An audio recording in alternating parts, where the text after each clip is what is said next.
Isang araw, nagmamaneho sa kubang aking nakita, babaeng saksakan ng ganda. Hi guys! Welcome sa aking Christmas Vacation Travel Vlog. Sa unang araw ng aming bakasyon, masaya naming ipinagdiriwang ang Christmas party ng aming squad family sa Casa Cuellar. May iba't ibang palaro tulad ng ping-pong ball relay, bottle relay, pukpok palayok, pabitin at higit sa lahat, ang pinaka-nakaka-excite na laro ay ang bingo dahil talaga namin napalaki ng mga papremyo. Hindi din nagpatalo ang aming mga magulang dahil gusto din nila mapanalunan ang 1,000 pesos na cash prize. Talagang nag-enjoy ang lahat. Pagkatapos ng palaro, masaya kaming nagsalo-salo. Nabusog ang lahat dahil sa dami ng masasarap na pagkain. At bago matapos ang gabi, nagpalitan kami ng mga regalo. At nakakakilig talaga dahil ang kaganda ng mga natanggap kong regalo. Salamat sa aming mga magulang dahil ipinaramdam nila sa amin ang tunay na diwa ng Pasko. December 22, araw ng Lunes. Maaga akong gumising dahil birthday ng mami ko. Maaga kaming umalis ng bahay para magsimba sa monasteryo. Isa ito sa paboritong puntahan ng mami ko tuwing kaarawan niya dahil ang Monasteryo de Tarlac ay isang tunay na relikya ng banal na krus na dinadayo bilang banal na lugar at pasyalan. Pagkatapos namin magsimba, dumiretso na kami sa Clark, Pampanga para kumain sa The Beef Deli Steakhouse. Pagkatapos namin kumain, nag-aya naman magkape ang mami ko sa Here Cafe na isa sa paborito niyang coffee shop sa Clark, Pampanga. At nag-dinner naman kami sa isang Korean restaurant kasama ang buong pamilya. December 23. Naghahanda na kami para umuwi sa Nueva Ecija. Dito nakatira ang aking lolo at lola sa side ng mami ko. Dito kami madalas nagpapasko kasama ang aking mga pinsan, mga tito at tita. Pagsapit ng December 24, abala na ang lahat sa paghahanda para sa Noche Buena.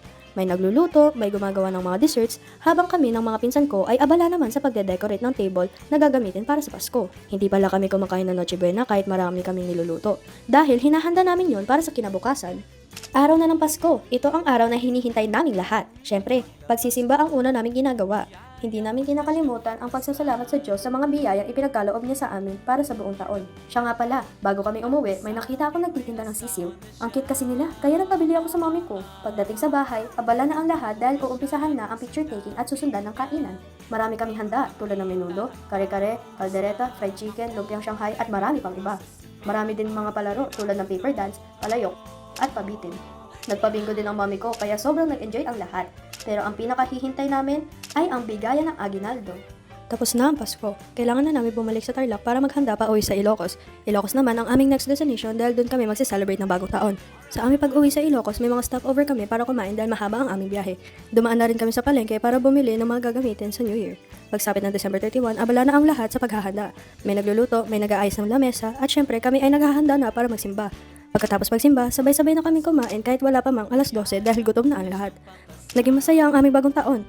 May nagkakantahan, nagsasayawan at nag-iinuman. Pagpatak na alas 12, sabay-sabay namin binati ang isa't isa ng Happy New Year sabay sindi ng aming mga lusis habang ang mga tito at tita ko naman ay nagpapaputok. Si mama naman ay nagpasabog ng mga barya sa buong bahay kaya mabilis ako pumasok at nakiagaw sa mga barya. January 2, 2026, unang galaw sa bagong taon. Time na namin para libutin ang Ilocos Sur at Ilocos Norte. Syempre, una namin pinuntahan ang Poway Church dahil isa ito sa pinakamatandang simbahan sa Ilocos Norte. Sayang nga at hindi kami nakakain ng pinakbet pizza sa isang restaurant sa tapat ng simbahan dahil sobrang dami ng turista nung araw na yon. Kaya sa SM Lawag na lang kami nagpizza. Nagpunta din kami sa Sabang Beach Boardwalk at sa mga magagandang beach sa Ilocos Sur. Sobrang ganda ng Ilocos kaya hindi ka talaga magsasawang balikan kahit malayo ito sa Tarlac.